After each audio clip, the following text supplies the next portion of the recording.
Hello friends, welcome back to our channel. ఈ Sankranti box office దగ్గర జరుగుతున్న పరిణామాలు చూస్తుంటే నిజంగానే మైండ్ బ్లాక్ అవుతోంది. ఒక పక్క pan India rebel star Prabhas, ఇంకో పక్క బాక్సాఫీస్ మెగాస్టార్ చిరంజీవి. వీళ్ళిద్దరి సినిమాల మధ్య పోటీ ఎలా ఉంటుందో అని అందరూ ఆసక్తిగా ఎదురుచూశారు. అయితే ఈరోజు మనం ఒక ఆసక్తికరమైన కళ్ళు తెరిపించే కంపారిజన్ చూడబోతున్నాం. అదేంటంటే ఈ రెండు సినిమాల మూడవ రోజు అంటే డే 3 కలెక్షన్స్ ఎలా ఉన్నాయి. ప్రభాస్ ద రాజాసాబ్ మూడవ రోజు ఎంత రాబట్టింది, అదే మెగాస్టార్ మన శంకరవరప్రసాద్ గారు మూడవ రోజు ఎంత విధ్వంసం సృష్టించింది. అసలు ఒకే సీజన్లో వచ్చిన ఈ రెండు పెద్ద సినిమాల మధ్య మూడవ రోజున ఇంత భారీ తేడా ఎందుకొచ్చింది అనే విషయాలని మనం క్లియర్గా పిన్ టు పిన్ అనాలిసిస్ చేద్దాం. ఈ వీడియో చూస్తే మీకు అర్థమవుతుంది స్టార్డమ్కి కంటెంట్ తోడైతే బాక్సాఫీస్ రికార్డులు ఎలా బద్దలవుతాయో. ముందుగా మనం ప్రభాస్ నటించిన ద రాజాసాబ్ మూడవ రోజు పర్ఫార్మెన్స్ గురించి మాట్లాడుకుందాం. ఈ సినిమా జనవరి 9న రిలీజ్ అయింది, అంటే మూడవ రోజు ఆదివారం వచ్చింది. బాక్సాఫీస్ లెక్కల ప్రకారం ఏ సినిమాకైనా ఫస్ట్ సండే అనేది చాలా క్రూషియల్. శనివారం కంటే ఆదివారం కలెక్షన్స్ ఎక్కువ ఉండాలి, లేదా కనీసం సమానంగా అయినా ఉండాలి. కానీ రాజాసాబ్ విషయంలో సీన్ రివర్స్ అయింది. మొదటి రోజు వచ్చిన మిక్స్డ్ టాక్ ప్రభావం మూడవ రోజు గట్టిగా పడింది. ఆదివారం సెలవు రోజైనప్పటికీ ఫ్యామిలీ ఆడియన్స్ థియేటర్లకు రావడానికి పెద్దగా ఆసక్తి చూపించలేదు. ట్రేడ్ వర్గాల సమాచారం ప్రకారం రాజాసాబ్ మూడవ రోజు ఇండియా వైడ్గా కేవలం 19 నుండి 20 కోట్ల నెట్ కలెక్షన్స్ మాత్రమే రాబట్టింది. ప్రభాస్ లాంటి స్టార్ హీరో సినిమాకి ఫస్ట్ వీకెండ్ ఆదివారం నాడు 20 కోట్లు రావడమనేది చాలా తక్కువ నంబర్. నైజాం, ఆంధ్రాలో చాలా చోట్ల ఆదివారం మధ్యాహ్నం సాయంత్రం షోలకి ఆక్యుపెన్సీ 50% పడిపోయింది. అంటే హాలిడే అడ్వాంటేజ్ని రాజాసాబ్ పూర్తిగా వాడుకోలేకపోయింది. ఇక ఇప్పుడు సీన్ కట్ చేస్తే మెగాస్టార్ చిరంజీవి గారి మన శంకరవరప్రసాద్ గారు మూడవ రోజు పరిస్థితిని చూద్దాం. ఈ సినిమా జనవరి 12న అంటే సోమవారం రిలీజ్ అయింది. అంటే ఈ సినిమాకి మూడవ రోజు ఈ రోజు అంటే బుధవారం, అంటే సాక్షాత్తు సంక్రాంతి పండగ రోజు. ఆదివారం సెలవు వేరు, సంక్రాంతి పండగ సెలవు వేరు. కానీ ఇక్కడ విషయం కేవలం సెలవు మాత్రమే కాదు, సినిమాకి వచ్చిన బ్లాక్ బస్టర్ టాక్. మూడవ రోజు మెగాస్టార్ సినిమా బాక్సాఫీస్ దగ్గర సృష్టించిన బీభత్సం మామూలుగా లేదు. ఉదయం షోల నుండే ప్రతి థియేటర్ హౌస్ఫుల్. టికెట్లు దొరకక జనం వెనక్కి వెళ్లే పరిస్థితి కనిపించింది.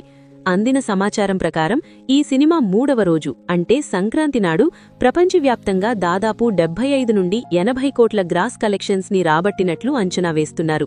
కేవలం తెలుగు రాష్ట్రాల్లోనే షేర్ 30 కోట్ల మార్క్ ని టచ్ చేసిందని అంటున్నారు. రాజాసాబ్ మూడవ రోజు నెట్ కలెక్షన్స్ 20 కోట్లు ఉంటే మెగాస్టార్ సినిమా మూడవ రోజు షేర్ మాత్రమే 30 కోట్లు దాటింది. దీన్ని బట్టి డామినేషన్ ఏ రేంజ్లో ఉందో అర్థం చేసుకోవచ్చు. ఇప్పుడు ఈ రెండింటినీ డైరెక్ట్గా కంపేర్ చేద్దాం. రాజాసాబ్కి మూడవ రోజు ఆదివారం వచ్చింది, చిరు సినిమాకి సంక్రాంతి వచ్చింది. రెండూ సెలవు దినాలే. కానీ రాజాసాబ్ గ్రాఫ్ మూడవ రోజుకి కిందకి దిగజారితే మన శంకరవరప్రసాద్ గారు గ్రాఫ్ మూడవ రోజుకి పీక్స్కి వెళ్ళింది. రాజాసాబ్కి డే 1తో పోలిస్తే డే 3కి వచ్చేసరికి దాదాపు 60% పైగా డ్రాప్ కనిపించింది. ఇది చాలా డేంజర్ బెల్. కానీ చిరంజీవి సినిమాకి డే 1 అంటే 84 కోట్ల గ్రాస్తో పోలిస్తే డే 3 అంటే సుమారు 80 కోట్ల గ్రాస్కి వచ్చేసరికి డ్రాప్ అనేది దాదాపుగా లేదు. పైగా కొన్ని సెంటర్లలో డే 1 కంటే డే 3 కలెక్షన్స్ ఎక్కువగా ఉన్నాయి. దీన్నే లాంగ్ రన్ హోల్డ్ అంటారు. సినిమాకి స్ట్రాంగ్ లెగ్స్ ఉన్నాయని అర్థం. అసలు ఈ తేడా ఎందుకొచ్చింది? దీనికి ప్రధాన కారణం జానర్ మరియు audience reception. Rajasaab horror comedy జానర్లో వచ్చింది, కానీ అందులో కామెడీ పండలేదని, హారర్ భయపెట్టలేదని టాక్ వచ్చింది. దాంతో డే 3కి వచ్చేసరికి న్యూట్రల్ ఆడియన్స్ పక్కచూపులు చూశారు. కానీ మన శంకరవరప్రసాద్ గారు పక్కా family entertainer. Anil Ravipudi mark comedy, Chiru వెంకీల కాంబినేషన్ జనాన్ని విపరీతంగా ఆకట్టుకుంది. సంక్రాంతి పండగ రోజు ఫ్యామిలీతో కలిసి సినిమాకి వెళ్లాలనుకునే వారికి ఇది ఫస్ట్ అండ్ బెస్ట్ ఆప్షన్గా నిలిచింది. అందుకే డే 3 థియేటర్ల దగ్గర మెగా జాతర కనిపించింది. మరొక ముఖ్యమైన విషయమేంటంటే రిపీట్ ఆడియన్స్. రాజాసాబ్ సినిమాని ఒకసారి చూడటమే కష్టంగా ఉందని కొందరంటుంటే చిరంజీవి సినిమాని రెండవసారి చూడడానికి కూడా ఫ్యాన్స్ వెళ్తున్నారు. అందుకే డే 3 కలెక్షన్స్లో అంత స్టెబిలిటీ ఉంది. ఓవర్సీస్లో కూడా ఇదే పరిస్థితి. రాజాసాబ్ డే 3 యుఎస్లో డల్ అయిపోతే మెగాస్టార్ సినిమా డే 3 అక్కడ కూడా రికార్డులు సృష్టిస్తోంది. అక్కడ ఉన్న తెలుగువాళ్లు పండగ సెలబ్రేషన్స్లో భాగంగా ఈ సినిమాకే ఓటు వేస్తున్నారు.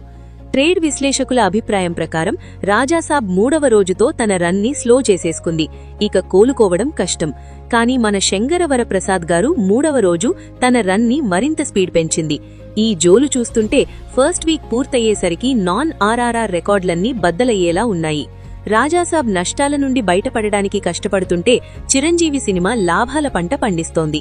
ఫైనల్ గా చెప్పాలంటే బాక్సాఫీస్ పోరులో డే 3 అనేది ఒక నిర్ణయాత్మకమైన రోజు. ఆ రోజు రాజాసాబ్ ఫెయిల్ అయ్యింది, మన శంకరవర ప్రసాద్ గారు డిస్టింక్షన్లో పాస్ అయ్యింది. ప్రభాస్ క్రేజ్ ఓపెనింగ్స్ వరకే పనిచేసింది.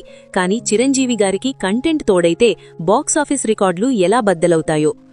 మీరు ఈ 2 సినిమాల్లో 3వ రోజు ఏ సినిమా పరిస్థితిని గమనించారు? మీ ఏరియాలో ఏ సినిమాకి థియేటర్లు నిండుగా ఉన్నాయి? నిజంగానే రాజాసాబ్ అంత డల్ అయిపోయిందా, లేక చిరంజీవి సినిమా అంత డామినేటింగ్గా ఉందా?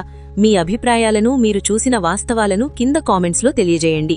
ఇలాంటి జెన్యూన్ బాక్సాఫీస్ రిపోర్ట్స్ కోసం, కంపారిజన్ వీడియోల కోసం మన ఛానల్ని సబ్స్క్రైబ్ చేసుకోండి. ఈ వీడియో నచ్చితే లైక్ చేయండి, షేర్ చేయండి. Thank you for watching.